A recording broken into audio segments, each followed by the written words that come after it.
Okay, good evening. So, where are we? Day 3 now of easy steps or tips to creating or maintaining a happy household. Yesterday we did boundaries and consistency, and today I'm thinking about communication. And communication comes up in all of my work. Like when is the answer not communication? If there's ever a difficulty in a relationship, whatever that relationship is, talking about it is always the answer. But I've just been thinking about this. It was just with somebody I was working with this afternoon, and just thinking about the different ways that we can manage difficult situations and fallouts. And this is a situation between a mother and a daughter. Like nothing unique about this situation at all. Nothing remotely unique in terms of arguments and disagreements. But that what we were thinking about actually was how to articulate that. How to put those difficult emotions into words, and how difficult that is for some people, how hard it can be. So, we were discussing the two ends of the spectrum about being really shouty. So one person in the house being really shouty and really argumentative, and another person in the house being much more hurt, much more like sulky. But I don't mean sulky in a rude sense. I mean sulky as in goes really quiet because they can't articulate their feelings, and then the result of all of that being a week of silence in the home, and actually reflecting on just how horrible that is. And this isn't exclusive to parent-child relationships, although I know we're talking about like family environment. But with everything that I talk about, I'm talking actually about also how parents communicate with each other, because it's how we communicate with each other that sets the example of how our children are going to communicate with us, how they're going to communicate with each other, how they're going to communicate with their friends, and their future partners. But I know that's a broad statement. I understand that's a broad statement. But I mean, we are the teachers of our children. And so we need to be able to model effective communication. And effective communication,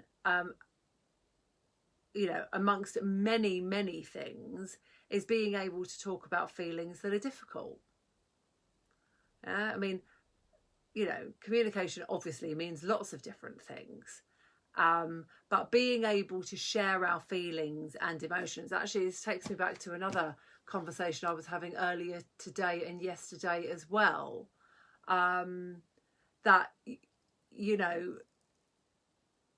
and this is a husband and wife team. So, as I say, it just, sorry, my mind just kind of went there because I'm just thinking about like relaying that conversation back in my head.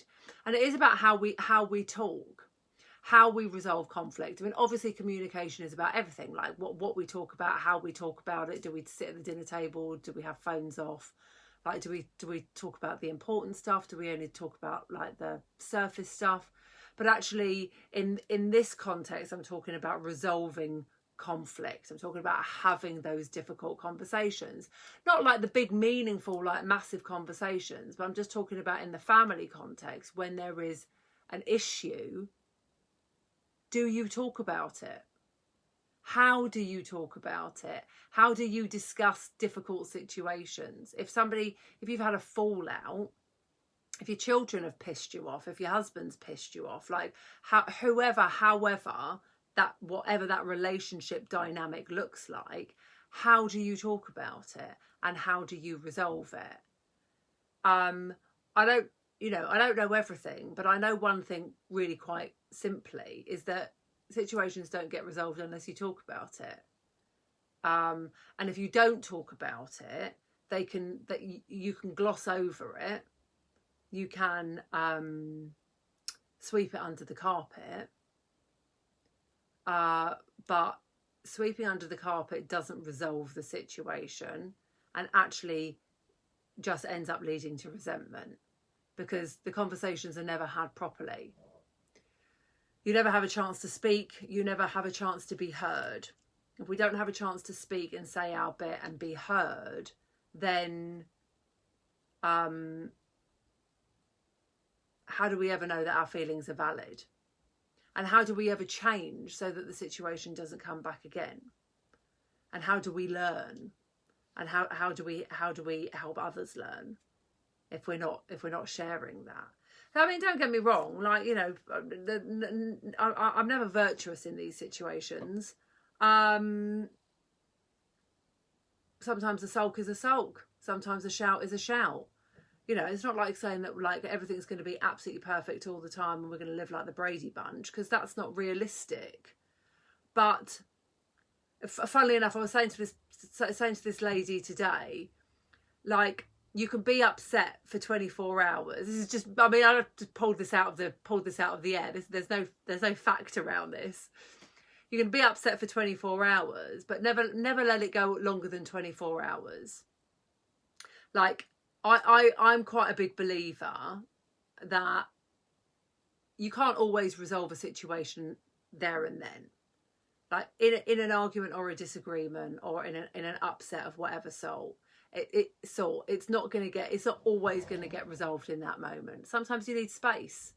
Sometimes you need to calm down. Sometimes you need to collect your thoughts and reflect on your thoughts. Hello, how are you? You're right. I haven't spoken to you in ages. Let me know how you're doing. What was I saying? Where was I? Yes. So sometimes you need time to just be able to calm down, and that is absolutely fine. I personally don't have a problem with that. I think if you need 24 hours to calm down, and then revisit the conversation then, but don't let it go longer than 24 hours. Not helpful. Really, really, really, I just don't believe that's helpful. Maybe it is in some situations, but I just don't think so. So that's it. Keep practicing good communication, effective communication, listening and hearing, and never lose sight of that, and never let the sulk or whatever it is, the mood, the atmosphere go on for more than 24 hours. I'm not going to mention you by name, lovely lady, because I'm going to share this out to a few groups, but I hope to speak to you soon, and it's lovely to see you. All right, you're going to come on tomorrow's call. Tomorrow's call in the Happy and Fulfilled group is on imposter syndrome. So if you're not in the group yet, come over and join us. And if you are in the group, I hope you enjoy it. All right, take care. Bye-bye.